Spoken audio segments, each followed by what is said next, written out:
সকল রাজনৈতিক দলগুলো যেন নির্বাচনী লক্ষ্য নিয়ে দলীয় কার্যক্রম করতে পারে সেজন্য জাতীয় নির্বাচনের নির্দিষ্ট তারিখ ঘোষণার আহ্বান জানিয়েছেন গণ অধিকার পরিষদের সাধারণ সম্পাদক রাশেদ খান। শনিবার বিকেলে ঝিনাইদহের Harinakunda Priyanath school and college মাঠে উপজেলা গণ অধিকার পরিষদের আয়োজনের গণসমাবেশের প্রধান অতিথির বক্তব্যে তিনি এই আহ্বান জানান।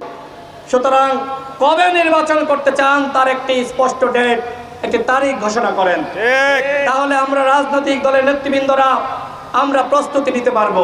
রাশেদ খান বলেন, নির্বাচনের আগে অবশ্যই গণহত্যার বিচার ও রাষ্ট্র সংস্কার করতে হবে। এ নিয়ে যদি কেউ ষড়যন্ত্র করে তাহলে তার দাঁত ভাঙা জবাব দেওয়া হবে বলেও হুঁশিয়ারি দেন তিনি। একই সাথে রাষ্ট্র সংস্কার, গণহত্যার বিচার নিয়ে যদি কেউ তামাশা করে তারও দাঁত ভাঙা জবাব দেওয়া হবে।